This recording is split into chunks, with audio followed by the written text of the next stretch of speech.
ناظرین، آج کا موضوع بہت اہم ہے۔ ہمیں یہ خود بھی سیکھنا ہے اور دوسروں کو بھی سکھانا ہے۔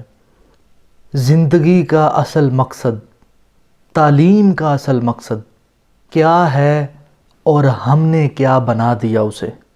میرے ایک بہت اچھے استاد گفتگو کرتے ہوئے یہ بتا رہے تھے کہ ہم شروع سے ہی اپنے بچوں کے اندر غلط تصورات ڈال دیتے ہیں۔ وہ تصورات کیا ہیں کہ بیٹا اگر تم پڑھو گے نہیں تو تمہاری اچھی نوکری نہیں ہوگی، اگر اچھی نوکری نہیں ہوگی تو پیسے کہاں سے کماؤ گے، امیر کہاں سے بنو گے۔ تو یہ چیزیں اس کے ذہن پر نقش ہو جاتی ہیں کہ زندگی کا مقصد ہی پیسہ کمانا ہے اور عزت بھی اسی سے ملتی ہے۔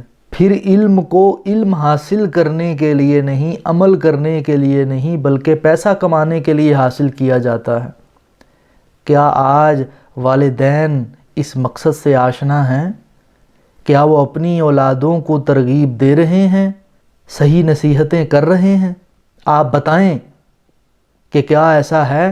میرے استاد کہتے ہیں کہ جب ہم بچے کو یہ سکھاتے ہیں کہ زندگی کا مقصد پیسہ کمانا ہے، عمل کرنا نہیں، اچھی چیزوں کو سیکھنا نہیں، تو یقین کریں اس دنیا میں آنے کا مقصد، علم حاصل کرنے کا مقصد وہیں فوت ہو جاتا ہے۔ پھر اس کا نتیجہ کیا نکلتا ہے کہ اولاد کو صرف پیسہ یاد رہتا ہے، والدین بھول جاتے ہیں۔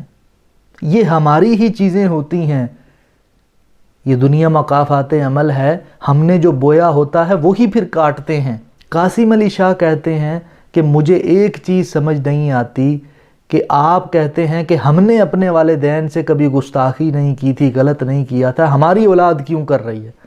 وہ کہتے ہیں مجھے اس بات کی سمجھ نہیں آتی کہ آپ نے نہیں کی تو آپ کی اولاد کیوں کر رہی ہے؟ یہاں تو آپ کی تربیت ٹھیک نہیں ہے، آپ کو تربیت کرنے کی ضرورت ہے۔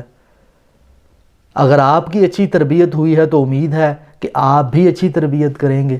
اور پھر میرے استاد نے آخر میں بتایا کہ ہمیں اپنی آنے والی نسلوں کو، اپنی اولادوں کو تعلیم کا اصل مقصد بتانا ہے کیا ہے۔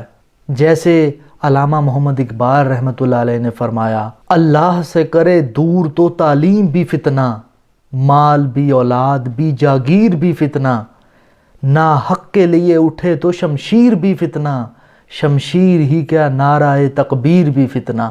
ہمیں اپنے شاعر مشرق علامہ محمد اقبال رحمۃ اللہ علیہ انہیں بھی جاننے کی ضرورت ہے، ان کی شاعری کو پڑھنے کی ضرورت ہے۔ آج ہم انہیں بھلا چکے ہیں، ان کی کاوشوں کو بھلا چکے ہیں۔ ہمیں انہیں یاد کرنے کی ضرورت ہے، ان کے کلام کو یہاں جگہ دینے کی ضرورت ہے۔ غلام محی الدین فرماتے تھے کہ علم تو غلامی سے نجات دلاتا ہے، اور ہم یہ کیا اپنی اولادوں کو نوکر شاہی کا درس دے رہے ہیں۔ اور پھر ایک اور جگہ پر غلام محی الدین نے فرمایا، اپنے بچوں کی اعلیٰ اور بہترین تربیت کرنا ہمارا حقیقی مقصد ہونا چاہیے، کیوں نہ کہ اس سے ہماری پہچان ہوتی ہے۔